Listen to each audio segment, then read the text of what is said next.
Greetings to you, fellow travelers. This is Korotnip speaking, welcoming you once again to the logbook of a simple Lindwurm traveler. In my eagerness to cover many of the new Northern Tribes units that have been released in the past couple of months, with the delivery of the Warcrow adventures and the cards for the Warcrow game for the characters for Hegemony and Northern Tribes released within have kept me quite busy, and I have been not paying enough attention to providing more beginner level content, and I am trying to remedy that in the future. Today I'm going to continue our Welcome to Lindwurm series, where we are going to be taking a look at some of the basics in the game of Warcrow. And today on the menu is going to be an extremely important and impactful part of the game, and that is melee combat. So let's talk about this most deadly of subjects. If we consider what are the most important aspects of Warcrow as a war game, we cannot avoid from coming to the conclusion that while yes, there is ranged combat in the game, yes, there are spells involved, also some of which are actually capable of dealing direct damage to the units involved. It will in most cases be the close combat where games of Warcrow are going to be coming ahead, and where the result of the battle hangs in balance.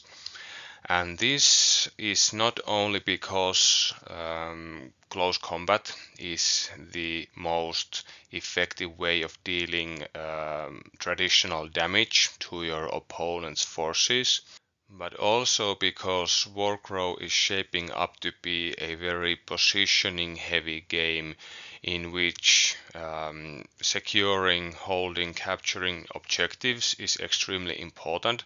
And as we are going to see today, close combat plays a significant part in gaining, maintaining, and capturing positions on the battlefield and objectives within those positions and near them. So that's extremely important. Also, close combat is a very morale intensive, stress intensive part of Warcrow game, and as we are going to be talking about also as a part of this video, the stress mechanic and the psychological impact of it is an extremely important part of the war game, and it's very important when it comes to melee combat. So I'm hoping that today we are going to be able to shed some light into how close combat in Warcrow works. I have prepared us a journey in which we are going to be taking a look at each step of the way, and I have some pictures and some explanations as example combat that we are going to be following along the way. An important point that I can't stress enough, however, is that if you are watching this as a new player and you are just tipping your toes into Warcrow, the fact that I'm going to really granularly and slowly and thoroughly explain the process of close combat might give you the idea that close combat is somehow extremely complex in Warcrow. That is not really the case. Once you actually get the hang of it, how close combat, how melee works in Warcrow, it's actually really intuitive and dynamic a process, and actually going through a round of close combat, a close combat activation or a melee attack as a part of your unit's activation actually doesn't take all that much time. But what it does do is that it grants both players in most situations several important decision points in which they can be making decisions that influence how the game is going to be progressing forward. And this is something that I find really exciting and really amazing about Warcrow. Not only the you go I go mechanic of the game where both players are activating units one after the other, but also that in a situation like the close combat, both players are getting to make decisions, turn in, turn out, and these decisions are going to have impact on how things turn out. So let's not lose any more time. This is probably going to be a longer video than I would like to for beginners, but let's get going. Firstly, we need to take a look at how close combat is initiated. And effectively, there are two ways of engaging an enemy unit in Warcrow. We can argue, as we talk about later, pushing back and re-engaging enemy units, how that can be considered as one of such mechanics. But if we are taking a look at a unit from each force that are coming close to one another and they decide to engage each other in close combat, there are practically two choices on how to do it. And the first one is by committing a charge long action. Charging is probably quite familiar to any of you who have played war games before, at least medieval or fantasy type war games. Most of them, at least the ones that I have come to contact with, have some form of charge mechanic within them.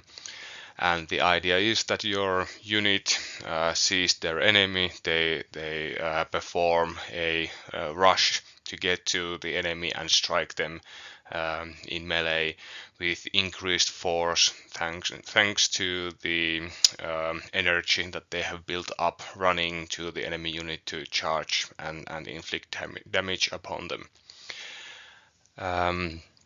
As we are going to see, charging is of the two ways of engaging in melee that we are going to be talking about today, the more particular one when it comes to what you need to be able to achieve in order to do a successful charge. So let's start by talking about what your unit has to be able to do in order to execute a charge. First, your unit has to have a line of sight to the target that they are choosing to charge.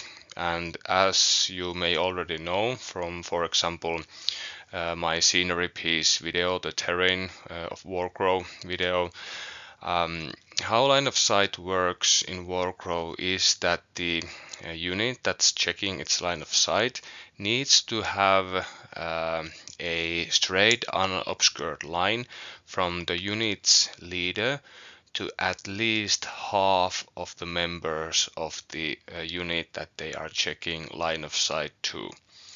So for example, in our picture over here, we have a unit of orc hunters charging Hegemony of Embersic Pioneers, and the Pioneers are a unit of two models in this instance, as they don't have a Telia or a gunnery sergeant attached to them.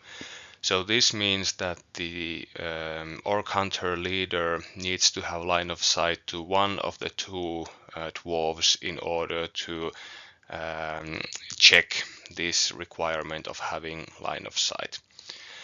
Theoretically, there are going to be situations where the leader might not be able to draw line of sight to the required amount of models.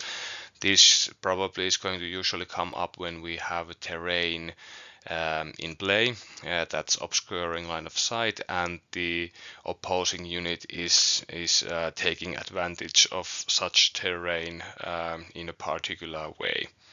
But before you go calling terrain and line of sight rules busted and broken, take a look at the next slide when we talk about assaulting, and you will see that there is a way around such problems if a situation like this should ever come up in your games, and eventually it surely enough will. In addition to needing to have line of sight to your target, your charging unit's leader needs to be able to reach base-to-base contact with at least one of the enemy unit's members. And the charge movement is done in a straight line, as I'm trying to show in the picture over there. The orc hunters have a charge distance of 10 strides. So I have laid out two 5-stride templates in a line, and then we have the orc hunter leader model at the one end of the template and then at the other. And remember that in Warcrow you are always measuring movement from the front edge of your base to the back end edge of your base. So for example, in this instance, the 10-stride charge range actually translates to 12 strides traveled, since you get the orc hunter leader's base of 2 strides effectively added for free to your movement. Line of sight and the ability to reach base-to-base contact with your enemy unit are the two main requirements of charging, the official requirements, but I have also added a third one here, which comes from the scenery and keyword rules. Terrain with the rugged keyword explicitly forbids charging through such terrain, or if the trajectory of the charge would have you touch rugged terrain at any point, then the charge would be illegal and it would fail. So this is something that you need to be considering. You need to avoid rugged terrain while you are performing and setting up your charges. Do keep in mind, however, that not all terrain that's rugged is rugged for everyone. There are, for example, types of terrain like, for example, heavy forests that are not rugged for infantry models, but they are for cavalry models, for example. And also there are units like the Northern Tribes Tundra Marauders who have the preferred terrain rugged ability or keyword, which means that they will actually ignore the effects of rugged terrain when they are moving through it. So charging through such terrain is okay for this particular unit. Okay, now we have our charging unit all ready to go. We are aware of the fact that they are able to satisfy the requirements of their charge. You as a player should be able to know this by or rather in advance anyway, because you can check line of sight quite easily on the board, and you are allowed to pre-measure distances, so you should be aware of whether you will be able to complete a successful charge or not. When a unit charges the enemy, they get extra movement distance. At least with the units released so far, I don't seem to remember any that would have an assault range that was equal to or superior to their charge distance. So you are effectively getting additional movement out of this action. Charging isn't getting you as far as two short actions would, but it does give you the ability to move longer than a single move would be, and then execute a melee attack against the enemy unit at the other end of that movement. So that's the gist of the story here. In addition to this, to simulate the built-up energy of the charge, the charging unit is allowed to re-roll its attack dice once when they perform their charge.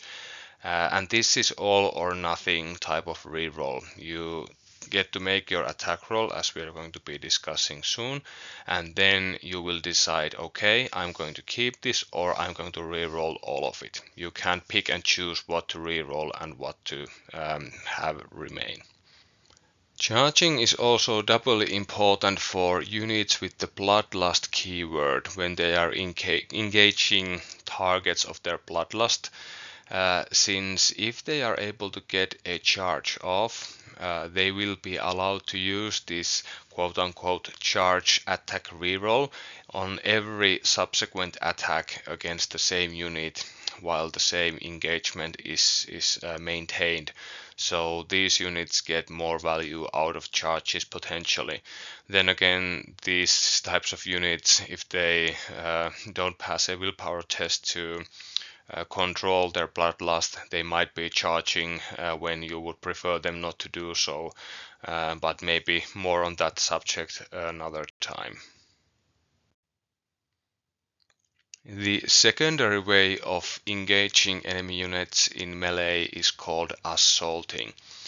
And assaulting unit only needs to be able to reach base-to-base contact with their leader, with the enemy unit that you are choosing to assault.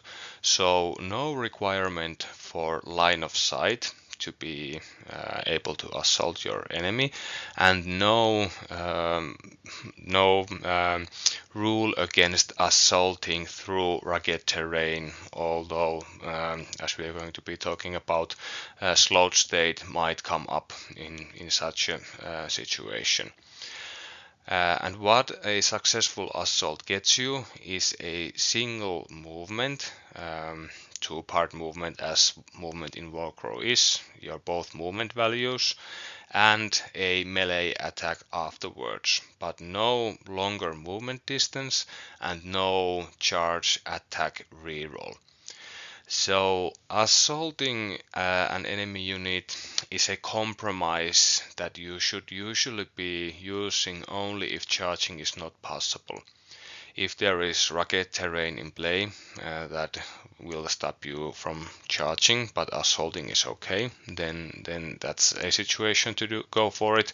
Or for example, in a situation like what we are witnessing here in the picture, our orc hunters are behind a house that's building or a building that's blocking line of sight to their enemy unit, so they cannot perform a legal charge. But what they can do is declare an assault. Our orc hunter leader is moving sideways to come away from behind the house in order to gain line of sight, and also to prevent the house from blocking his movement to the pioneer unit, and then he's making the second part of his movement and engaging them in melee. So we should probably be witnessing units assaulting each other when they are fighting in the streets or around buildings where line of sight might be blocked.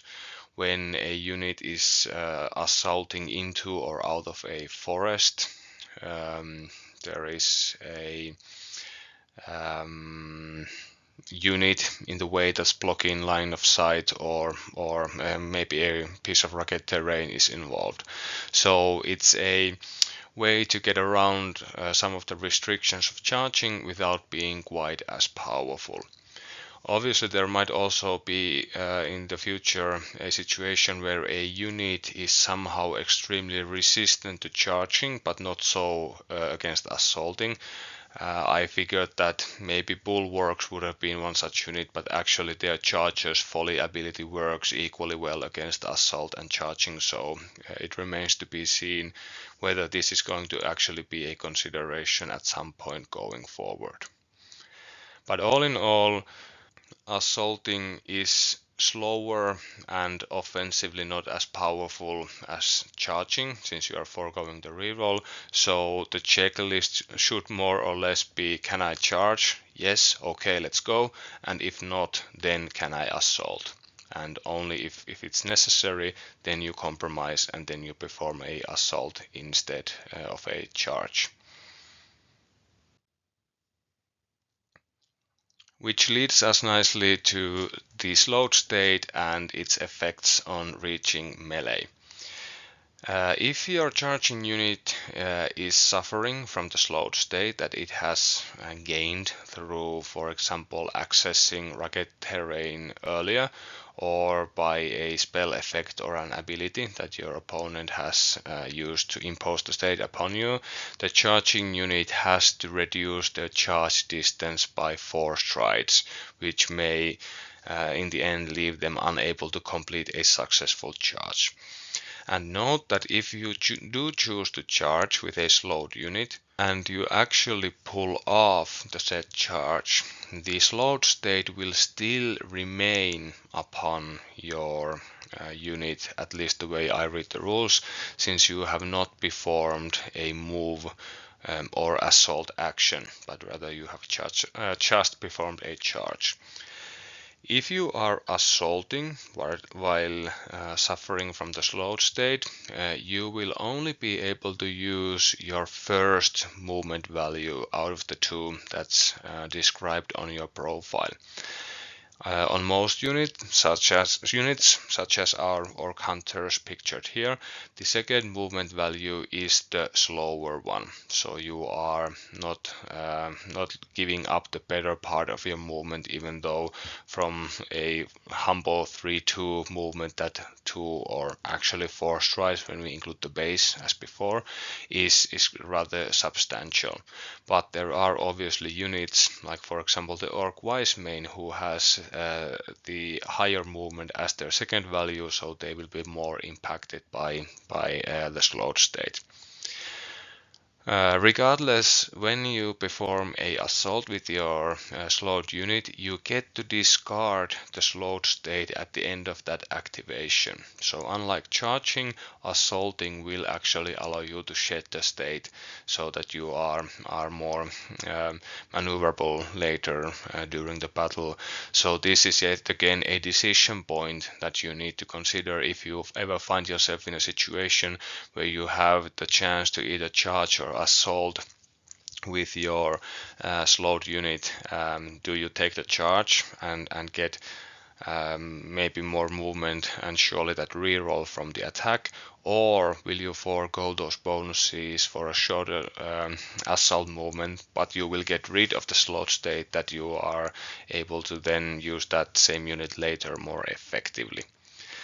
So all in all, the slowed state is quite a powerful crowd control effect that if you can land it on enemy units looking to engage you, it will drastically reduce their threat range unless they are able to somehow shed the state, but usually that will also involve using some other resources, at least activations to do so, so that should give you an upper hand if you are able to dish out the slowed state going forward. Another thing, rule, ability, or in this instance to be specific, a keyword that affects reaching melee is intimidating. If either the unit doing the engaging, that is charging or assaulting, has intimidating or their target does, then the opposing unit will be forced to perform a willpower test once melee is reached. And this is done immediately, and the results will be applied before any actual melee combat will follow.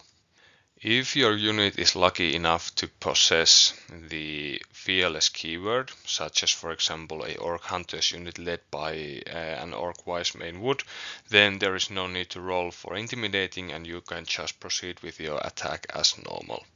However, if an intimidating test is required, you must take a willpower check, and if we are talking about simple intimidating, then you are looking for a single success, but for example if the enemy has intimidating 2, then you need to get 2 successes in order to pass the test. If you pass the test, there is no ill effect and the combat continues as normal, but should you fail the test, you will suffer a point of stress on the failing unit for each success that they failed the test by. So in case of standard difficulty 1 intimidating, you can only suffer 1 stress by failing the test, but if you are engaging an intimidating 2 enemy, getting no successes will get you 2 points of stress, while getting a single success will limit the stress you gain to just 1.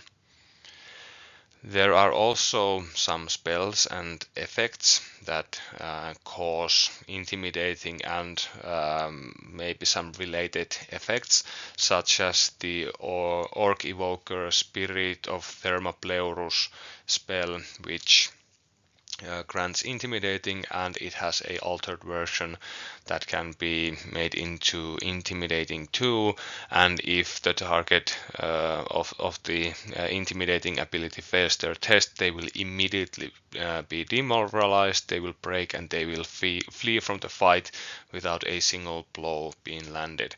So this can be a powerful ability that you need to use to your advantage, and if you are facing intimidating or otherwise psychologically threatening enemy units, you need to be aware of this, and only engaging melee in situations where you are rather sure that your unit will pass the relevant tests, or you are desperate and you have to take a chance on passing. Okay, now our units are finally engaged, but what does that actually mean? Well, when units are engaging one another, that is, they are in base-to-base contact, and they are to each other enemy units, both units' choice of actions is greatly reduced. They can only declare a melee attack against the enemy unit that are engaging. They can move to disengage from their enemy, which may result in an opportunity attack. We are going to be discussing this later. Or they can cast a spell targeting either the unit that they are engaged with, or if they are targeting the unit itself that's in melee. So only a handful of possible actions while in combat, otherwise the units involved are fully busy trying to keep their heads on their shoulders and separate their opponent's heads from theirs. So there you have it. Remember also that in melee, units are probably going to have significantly reduced lines of sight, since they are in base-to-base contact with an enemy unit, which will in many instances be made out of several models, and this will easily lead into a situation where there is no line of sight to at least parts of the battlefield outside that close combat. As we are going to be talking about later in multiple combat section, being engaged also leaves your units vulnerable to being attacked by more enemy units, which may result your unit being sandwiched by several angry opposing units, and with their impaired performance and lesser ability to maneuver, your units run the risk of getting cornered and wiped out. So be on the lookout for several enemy units bearing down on your most important units and pieces.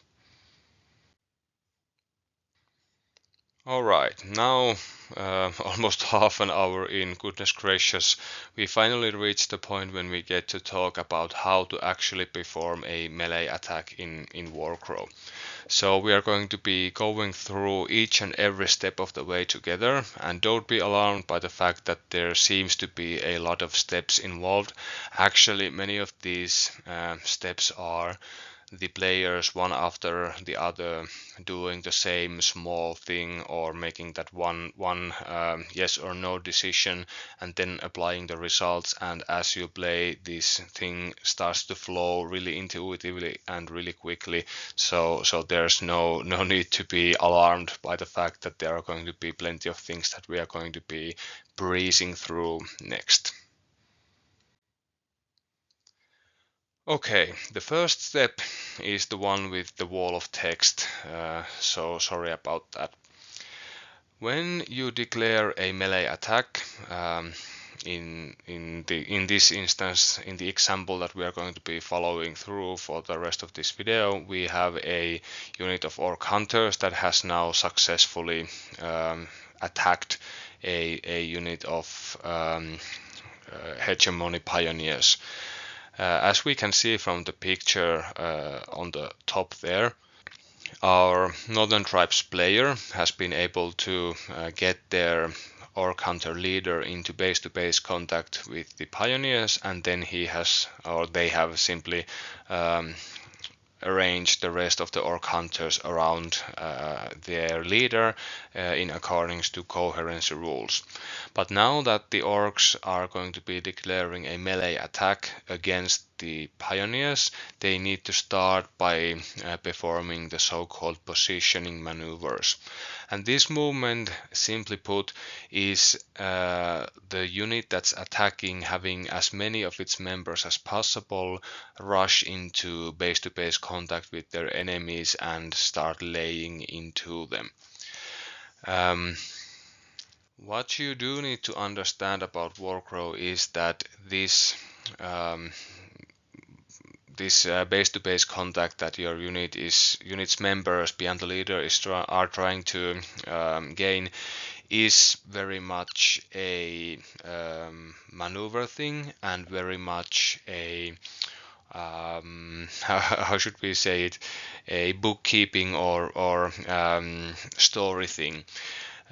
No matter how many of your models you actually get into base-to-base contact with your enemy, as long as there is an engagement there, you will be getting to attack with the full power of the unit as it is right now. So you aren't going to be eventually counting, okay, how many orc hunters do I have in base-to-base contact with my enemy? The fact that there is contact will be enough. But the positioning maneuvers is simply meant to force you to place as many models in base-to-base contact with the enemy as these warriors would want to get close and start fighting personally, and not just hang back and shout encouragement at their unit leader who would be facing the enemy alone. When you perform positioning maneuvers, you need to start by placing your unit leader into base-to-base contact with at least one model in the enemy unit. And after this is done, you need to place the rest of your models likewise. And it's important to note that this is indeed placing. You don't need to measure, you don't need to worry about the route that your models have to take to get there. It's just pick up the models and place them in base-to-base contact with at least one member of the enemy unit if possible. You do need to remember that you are constrained here by the rules for coherency.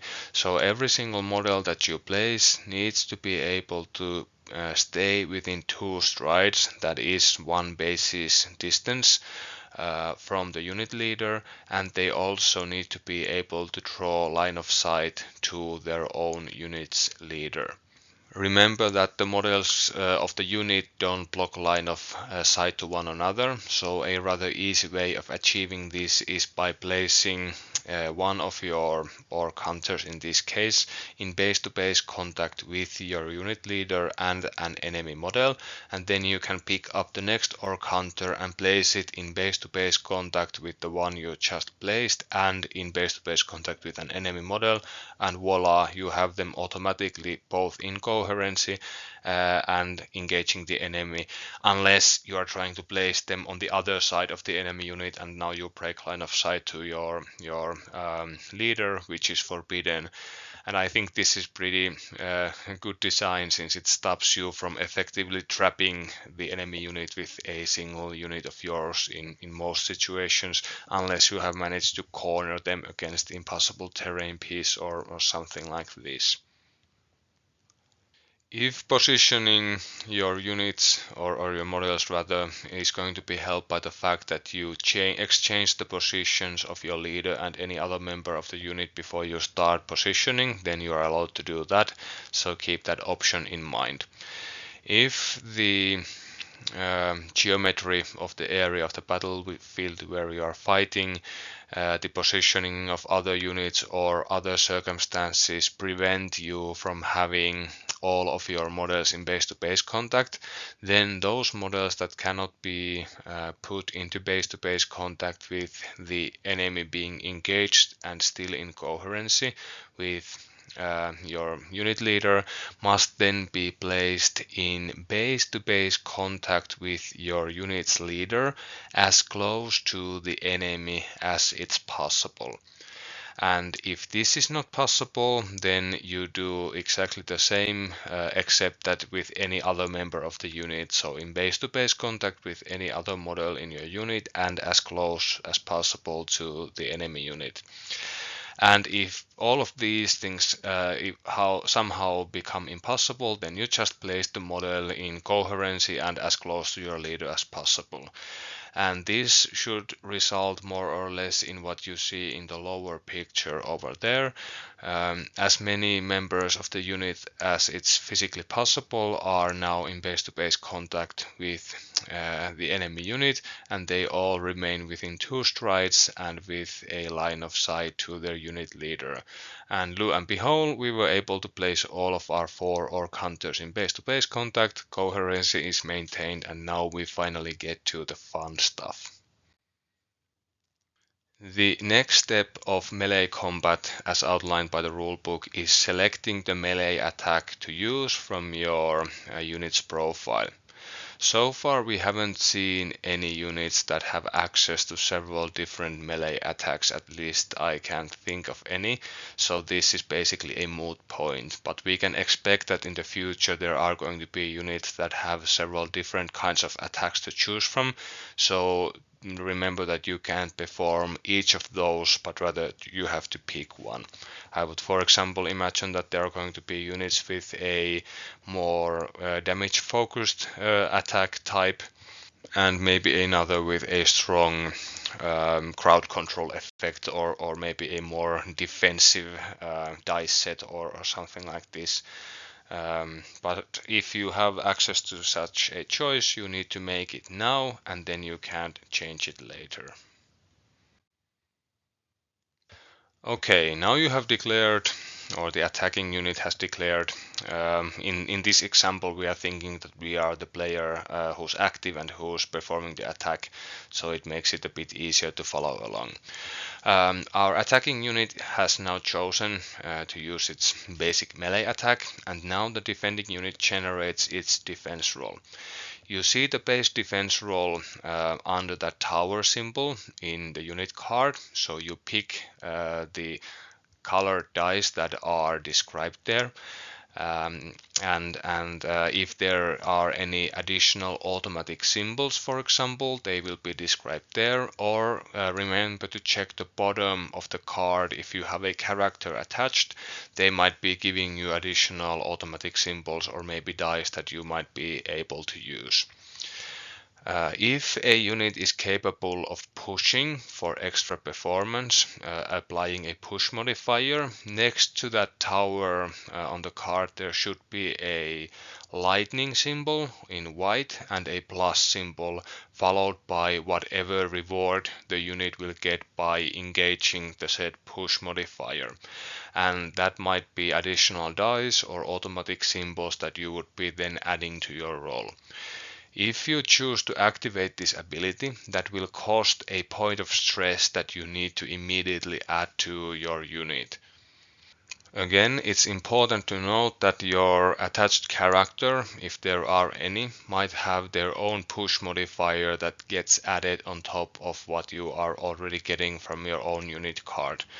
But in this example of the picture, our poor pioneers don't have any attached units or characters in them rather, and as you can see they lack any push modifier. So we just take a look and see, okay, we have 2 pioneers remaining, so they are using the upper of the 2 profiles, so they ready a defense roll of a green and a black dice in response to being attacked by the orc hunters.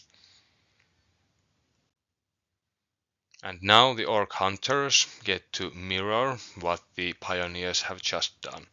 In next step, the attacking player gets to form their offensive, or rather their attack roll, and if their unit has access to a push modifier, they need to decide whether they want to apply it now or not. And if they choose to engage the push modifier, then they will immediately take a point of stress. Remember that you cannot voluntarily stress a unit that already has stress equal to its moral value, so even if you were willing to suffer the effects of having more stress than morale, which might see your unit flee at the end of the activation, you cannot voluntarily take on more morale than you, or rather more stress than you have morale, so that might stop you from engaging your push modifier even if you had one. With our Orc Hunters unit at full strength, they are now readying their attack roll of a red dice, 3 orange dice, and a yellow dice, and the Northern Tribes player is gleefully shaking this bunch of dice in his hand and looking at the Pioneer unit hungrily. And now we get to the next step. Both players roll their dice, and then they let each other see the result so that they know how to go forward from here.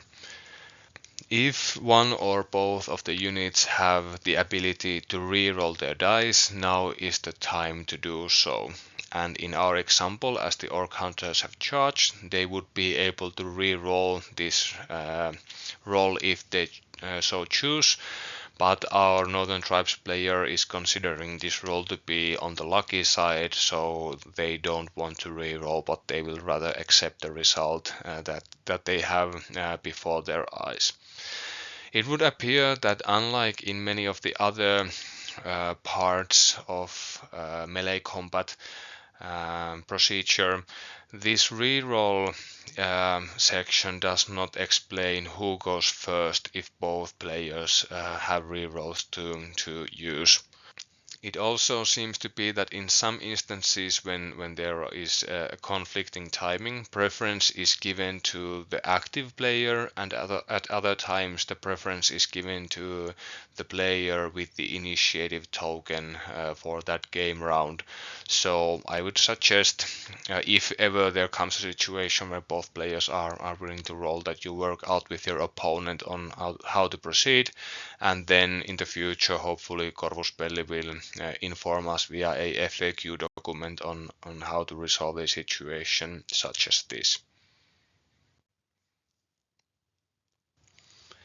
Next up is applying the disarmed and or vulnerable states if they are involved in the roll. The disarmed state is something that's affecting the attacker's ability to push through damage, and likewise, or the opposite, vulnerable is then reducing the defender's ability to block incoming damage. In the case of disarmed, that we now have our Orc Hunters suffer from for some mysterious reason in our example, the opposing player gets effectively to decide one of the dice that the Orc Hunters have rolled that has at least one success symbol on it to be removed from the roll. And here our hegemony player is choosing a dice with a success and a solid special symbol in a unsuccessful attempt to reduce the amount of specials so that his unit might be saved from having the double special switch of the Orc Hunters be applied. But if the red dice had produced two success symbols, then our hegemony player would surely be choosing that to be discarded. The vulnerable state is effectively the same in reverse and applied for defense.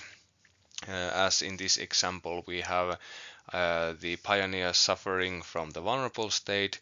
The Northern Tribes player gets to pick one of the dice with at least one block symbol on it and remove it from the dice roll, which effectively in our situation here is a wash. The abilities this time around cancel each other out. If you are applying the power of these states to your role, it will mean that the disarmed and or vulnerable states that were used are going to be removed at the end of the activation. If your opponent is unlucky enough to not roll any successes for the disarmed or blocks for the vulnerable for the opponent to remove, then the state is not consumed and rather it will stay on.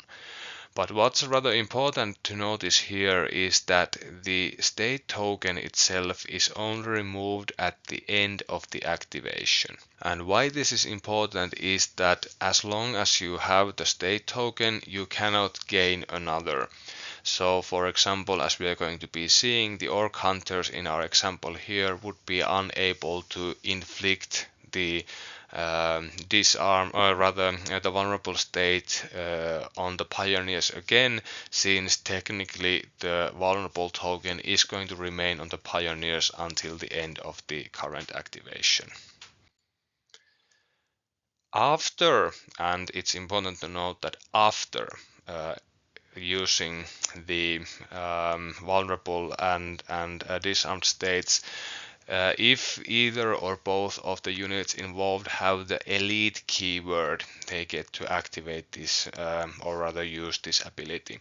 And what elite does is that it gives the unit that has it the choice to exchange any of their hollow symbols to the same type of solid symbol. In our example in the picture here, our orc Wrathmane, who has the elite keyword, has rolled a attack roll, and as you can see there are two solid successes there and two hollow ones. So if for some reason our Wrathmane didn't want to inflict automatic wounds but rather he would want to get more successes, he could then exchange those two hollow successes for solid ones. And this is basically how elite works. You don't have to use it if you want to maintain those hollow symbols, but remember that you can't turn solids into hollows, just the other way around by using this ability. Next, the attacking unit gets to activate their switch abilities. Switches are just what they sound like. It's a ability where you are effectively quote unquote paying for an effect by trading in some of the symbols from your role. The orc hunters, for example, have a double solid special switch that inflicts the vulnerable state upon the enemy unit. So with this roll, our orc hunters would be able to use those two special symbols to inflict the vulnerable state upon the pioneers. But if we were following the previous example and the pioneers already had the set state, even though it was being consumed at the end of this activation, the orc hunters would be unable to renew this this state, and thus they would be unable to successfully apply the switch. The switches work immediately and one by one. So you can, for example, say that, okay, now I'm applying this switch 3 times immediately, but rather you apply it once, check the effects, apply it second time, and so forth. And this is important because there are, for example, some switches that, okay, you can trigger as many times as you want, no problem, but there are others that have a requirement that you can't satisfy on the later ones. You might, for example, have a switch that allows you to place your unit if it's being engaged, and if you use the first time to place into a position where you are no longer engaged, then you can trigger the same switch second time, since you are unable to satisfy the requirement of being engaged for the said switch to be usable.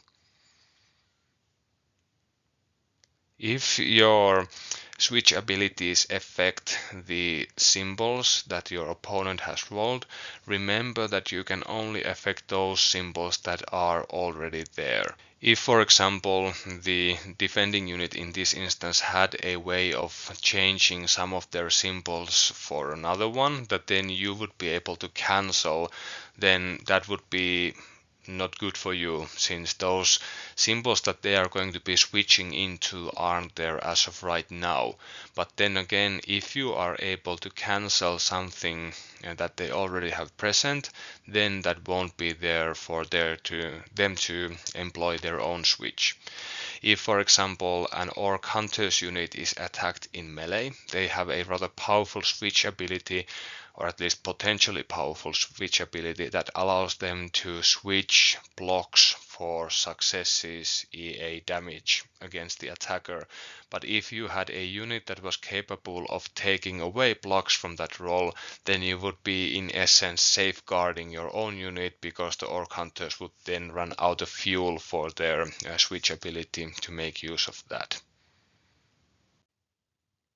On the next step, if the defending unit had any switch abilities described on their profile card, now they would be able to access and use them.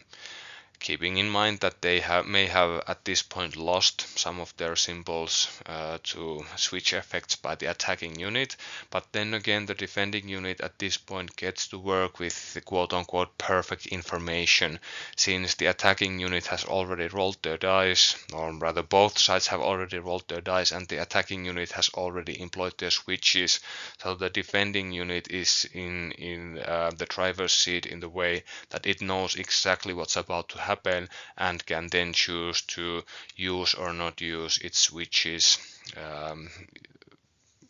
according to what's about to go down next.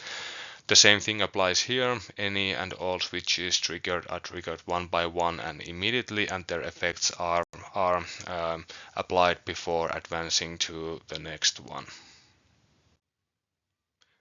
Next, we finally reach the point of combat where damage actually occurs.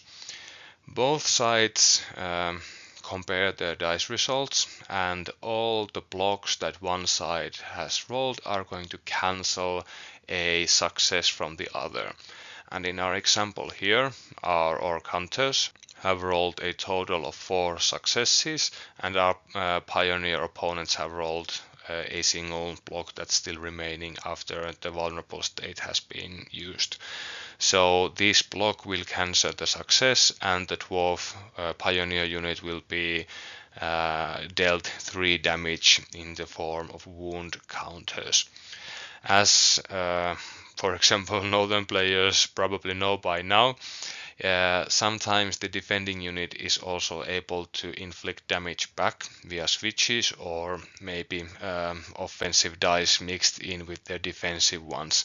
And if this was the case, then the attacker would also suffer damage equal to the uncancelled successes delivered by the defender. And this is why some of the units have also defensive dice mixed in with their offensive ones. They help block incoming damage, and they may be able to be utilized for activating switches. For example, the black dice on the Varanghersir's offensive dice roll, for example.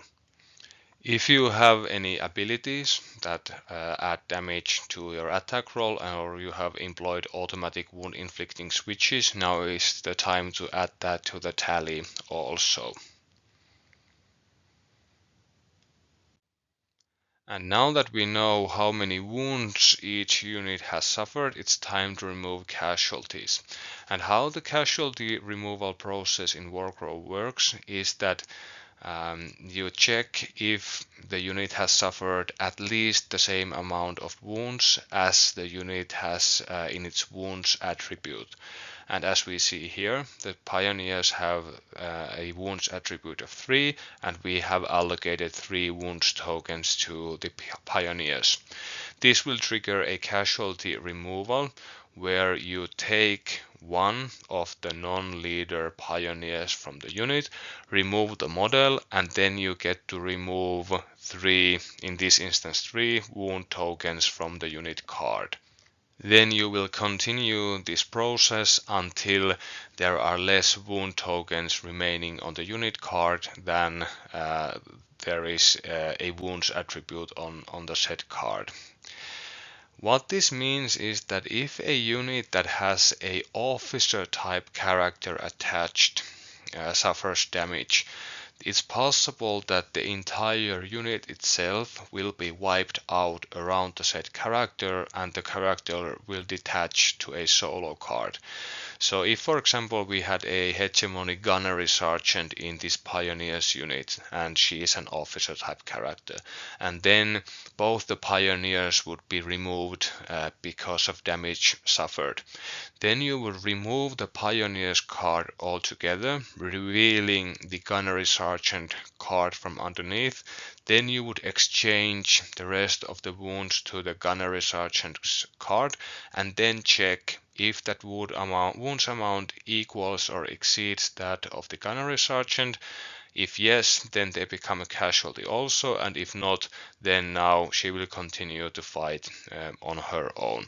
So in a way, the officer's wounds characteristic quote-unquote supersedes that of the unit. This is not the case for support characters that you attach to the pioneers, since you will never be able to remove the support character as the final model in the unit, but rather you have to remove them at the latest as the second last model, and the leader model has to be the last one to go. So if you, for example, or the Hegemony of Emperorship player rather, had added or attached the war surgeon character to this pioneers unit, then you would be effectively having a quote-unquote three wound war surgeon, even though on their profile they only have two, since after suffering every time after suffering three wounds, the pioneers unit would be able to choose whether they remove a standard pioneer model or the war surgeon model, and then obviously when there were only the leader and the war surgeon left, the war surgeon would be the next one to go. So keep this in mind when you form your character and unit combinations. After the amount of damage dealt to each unit has been tallied and casualties removed, it's time to see who won and who lost the combat. If neither side suffered any damage, or both suffered exactly the same amount of wounds after everything was said and done, then the combat is a draw and nothing more happens at this point. But if there was a loser, EA, a unit that suffered more wounds than their opponent, then there will be extra effects involved in the combat. First and somewhat foremost, the unit losing the combat will immediately suffer a point of stress.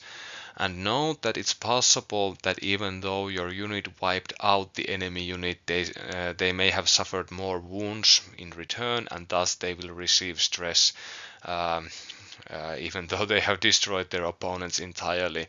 I see this as rather befitting if your unit, for example, is able to overwhelm a more powerful unit, but they suffer a demoralizing amount of casualties in return, then obviously their psychological performance will be impacted by such an event, even though their opponent now lies bleeding on the ground.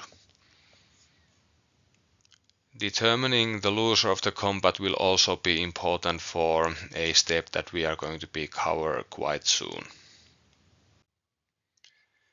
If one of the units was entirely wiped out, this will give the surviving unit the possibility of making a free short action movement, so a two-part movement to reposition on the battlefield as a reward for wiping their opposition out entirely. If there is a multiple combat going on where you, for example, manage to destroy an enemy unit, but your unit is still being engaged by another enemy unit, then obviously this will not work. You will not be granted that additional movement. It's only possible if there are no engaging enemies remaining with the unit that did the destroying for you to trigger this extra movement closure. If and when you manage to get this additional movement, that'll give you some important decision points to make. You can, for example, draw back your unit in order to avoid any retaliatory attacks that your opponent might be gearing up to do against the unit that you just used to destroy something of theirs. Or if you are bent on continuing the offensive, you can push that unit forward, or you might be even able to use it to capture a objective by performing this move. So decide carefully where you want to go if you are given such a choice. If there was a victor in the combat and a loser in the combat, but neither side was wiped out, then the victor will get to choose whether they will try and push back the defending unit. If the attacker chooses to use this ability, this will mean that the loser now has to make a single first movement value only movement directly away from the victorious unit. And as distances in Warcrow between units are always measured from the leader to leader, this means effectively that the defeated unit's leader has to make a move directly away from the victorious unit's leader. Unless the losing unit is determined to hold their position no matter the cost, and they are willing to endure a point of stress to hold their position. Remember that if your unit is already at full stress, you don't get the choice effectively, since you are not allowed to voluntarily go over your morale with your stress, so you just have to accept being pushed back if this is the case. After the pushback has been performed, if indeed you get that far, the victorious unit gets to now decide whether they want to hold their ground where they are, or whether they choose to pursue the defeated enemy, in which case they will get to make their own first movement value move of their own, and this can then be used to re-engage the enemy if you have enough distance to reach them. And this is a decision point for the victor on what they want to have happen next. If, for example, they have now secured an objective, as we are going to be talking about soon enough, and they want to remain there to defend it or capture it, then it might be worthwhile not to follow the retreating unit. If the retreating unit is full on stress, you know that they are not going to be activating next, so it might be worthwhile not to follow them so that you can get another charge on them and thus reap the benefits that come from charging, or something like this. Or then again, if the enemy unit that's now being pushed back remains a threat and they are going to have the chance to activate, you might want to follow them up and keep them engaged so that they are not free to do as they please. Or maybe you want to keep them engaged so that you can summon another unit in and then destroy the enemy unit with several units of your own. So this is yet again an important decision point for you. Now it's then time to go to the end of activation stuff, and one of the important parts of this is checking if any of the units involved has any excess stress on them. If either of the units involved in fighting now have more stress tokens on them than they have morale on their morale value, then they will need to pass a simple difficulty 1 willpower test. If they succeed, then they will get to shed stress until they reach their morale value. In this example of a pioneer unit with Morale 2 and 3 stress tokens, they pass the test with flying colors and they get to remove 1 point of stress. If the unit fails, however, they are immediately demoralized and they must flee, abandoning their position and failing, for example, to capture or hold objectives as a result.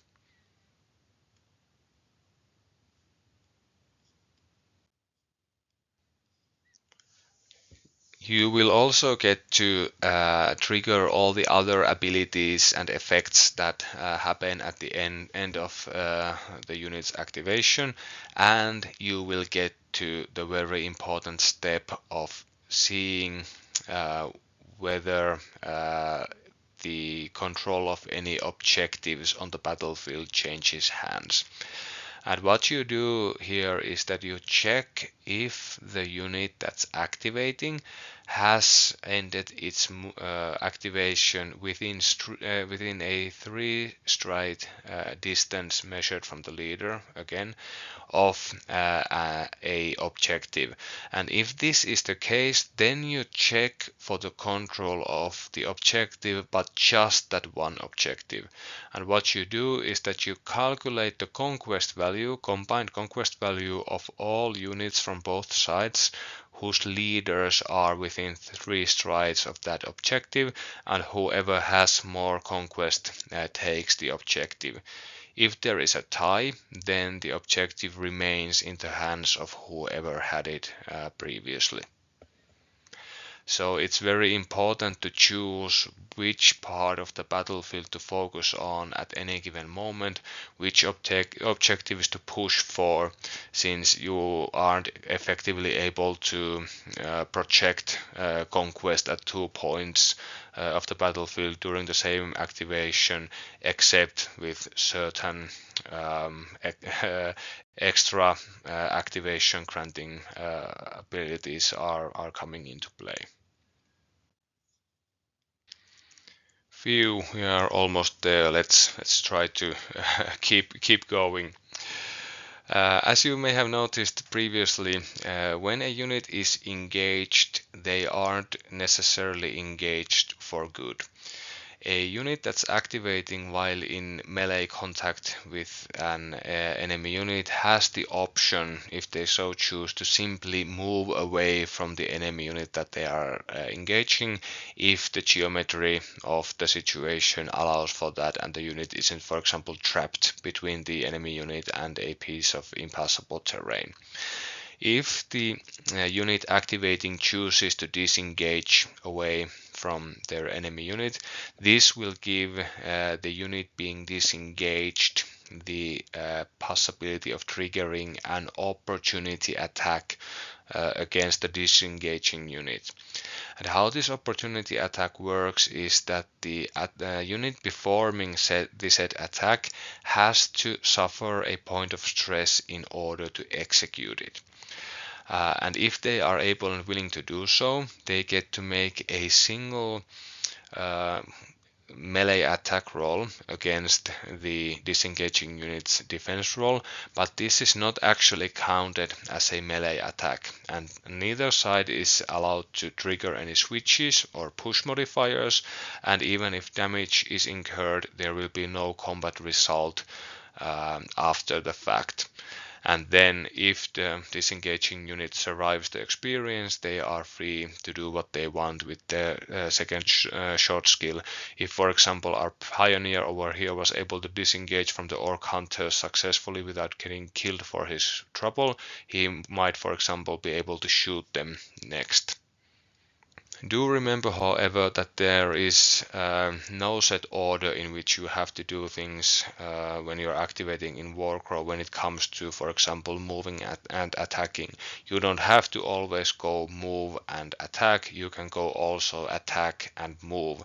So in this example that we are looking at here, the Pioneer could have chosen to attack first, hoping to maybe deal some damage and more importantly stress the Orc Hunter unit by winning a combat, and if the Orc Hunters were now full of stress up to their moral value, they would be then unable to perform an opportunity attack against a retreating Pioneer, and that might be a really important way of making sure that the lone dwarf now survives to tell the tale of this vicious melee combat.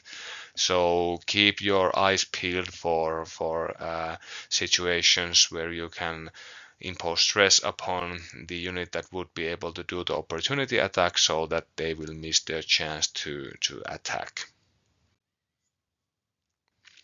Which leads us to the last couple of things that I want to discuss today, and first of them is multiple combats. In Warcrow, the rules seem to be quite clear on the fact that you cannot charge or assault several enemy units at once. You have to pick a target and engage the enemy one target at a time. But there is a possibility for a situation where consecutive charges and or assaults lead to a point where several units are engaging a single enemy unit at a single time. And this will impair the performance of the unit that's been engaged by several enemy units. As you can imagine, they are being attacked from each side. They are pressured hard, and their combat performance will drop as a result. When your unit is engaged by several enemy units at once, this results in a situation where when your unit is performing either a attack or a defense roll, they have to sacrifice effectively a single dice or an automatic symbol from their roll that you get to choose, and this simulates them having their hands full trying to fend off the different attackers around them. This situation also means that should your unit decide to disengage from the combat, they may be susceptible to receiving opportunity attacks from more than one enemy unit, and any enemy unit that's activating their or choosing to use opportunity attacks will also incur this penalty of engaging several enemy units at once for the defense roll of the disengaging enemy unit. So a situation where your unit is trapped in a combat against several enemy ones is really dangerous, and you should probably avoid it when possible. I'm hoping to have a own episode on ranged attacks in Warcrow in the future, but as it comes to ranged attacks and melee, let's talk about them really quickly.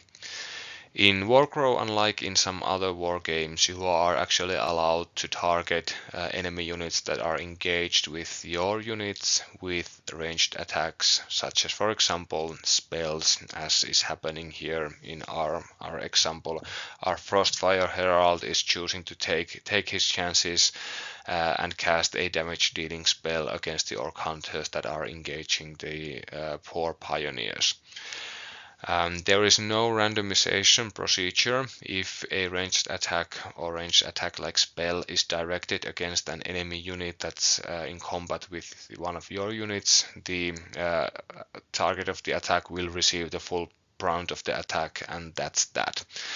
The two things that impair or rather may impair the ability of your force to use ranged attacks against the units engaged in combat with your units is that first, if you are drawing line of sight in certain ways, the enemy unit might be able to use your own unit as a cover to improve their defense roll against the said ranged attack. I will come back to this in a future episode, don't worry about it. The second thing is that every unit of yours that's engaged with an enemy unit that gets attacked via a ranged attack will suffer a point of stress, which may actually lead into a situation, as it sometimes has with me, that the unit will actually break and flee because they were so unnerved by a fireball or a rock formation slamming into the close combat, even though they didn't actually take any damage themselves. So weigh the value of the set ranged attack and or spell against the stress that it will give to your own units. And lastly, let's talk about the stress of combat in Warcrow. This is a topic that we have been dancing around a lot in this video, and the stress factor has come up several times. But I have to say that I really enjoy and I really like the way stress works in Warcrow. In Warcrow, stress seems to simulate both physical and mental fatigue of the units that are engaging in combat, and it's also something that comes up when there are terrifying battlefield experiences that the units suffer and then have to deal with.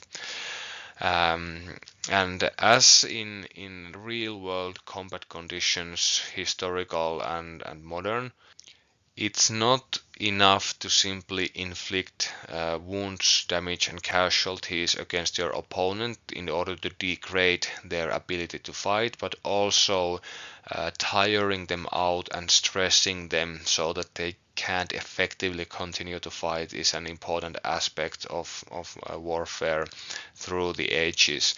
And the stress mechanic of Warcrow is really, I think, encapsulating this extremely well. In many cases of melee combat in Warcrow, inflicting stress, EA, fatigue, and psychological and moral damage is important. It may be as important, or it may be even more important than inflicting outright casualties against your opponent. Since wiping out an enemy unit in Warcrow is not easy. It does happen, obviously. It happens usually in every game at some point. But a situation where you just have a unit charge in and entirely wipe out an enemy unit in one go usually is a situation where your opponent has had to make a tough choice, a sacrifice, or they have indeed made a mistake and the fight has been so lopsided. Usually we see one side suffer some wounds, casualties, maybe be pushed back, or the combat might be downright inconclusive. And in these types of situations, the quicker road to stopping your opponent from using the defending unit as a tactical active asset is to actually pump them full of stress as quickly as possible, since once their stress level reaches their moral threshold, they can no longer activate themselves in order to be a danger to your forces. And once you start to stack up excess stress over the moral value, then there comes the risk of the unit failing its willpower test and fleeing the battlefield, in which case you have neutralized for several rounds, even downright quote-unquote destroyed an enemy unit without actually having to go through the pain of inflicting enough damage to truly and physically destroy the unit. Its mental destruction has been good enough for your battle plan. And this means that whenever there is a decision point for you where stress is involved, you will need to consider very carefully what you want to be doing. This affects, for example, who you activate and when. If you have a unit that's about to be attacked by the enemy and thus be filled with stress, you might want to activate that unit first, even though you might otherwise have chosen differently, because you are in a hurry to get some value out of that unit before it's full of stress and you can no longer access it without using a rest action or some type of special ability to do so. Also, when making, for example, melee attack or melee defense roll, can you afford to stress for the push modifier? If you are, for example, activating a unit and you have already activated that unit previously on the round, you know that okay, my unit is going to receive a point of stress at the end of this activation. What if I stress now in combat to activate my push modifier? Is there a chance that I'm going to be full of stress or maybe at excess stress at the end of this activation? What's the chance of me failing that willpower test and my unit running away when I need them the most? How about um, can I take this round and just lose the combat, take a point of stress, maybe be pushed back, but still have the ability to stress myself further later in the turn, meaning that I can actually activate that unit next? Or is this going to be the moment where my unit is going to end up full of stress and I might just well go balls to the wall and stress for extra performance and hope that they pass their willpower test? Can I afford to allow my unit be pushed back, or do I have to stay here in order to safeguard the objective, even though that will inflict additional stress on my unit? How reliably can I pass any willpower tests that I'm going to have to make later this round because I'm full of stress, and so forth and so forth. So all these small, impactful, really intriguing decision points, and also this whole mechanic reinforces the fact that your troops are not machines. They are living, breathing, at least in non-science uh, units, non-undead Sayed units when they are concerned. They are living, breathing beings that get tired, that get frustrated, that you can't just ask more and more out of them and expect them to execute everything without the psychological impact of the battle getting to them. So you need to preserve the fighting ability of your forces, maybe spread the weight of combat operations, and hope that your units don't lose their nerve when it counts the most. And this is really cool stuff, and I really love it. And playing Warcrow, fighting those melee combats, that will give you the experience to try this stuff out, and you will get to know what I'm talking about over here. All right, phew, we have finally made it. I was hoping that this would be on the shorter side, but look at that. Almost 1.5 hours of quote-unquote beginner content for you. Well, let's hope this helps you guys out when it comes to engaging in melee combat in Warcrow. Thank you for being with me today, and hope to talk to you again as soon as possible. Goodbye for now, fellow travelers. May you all be safe on your travels.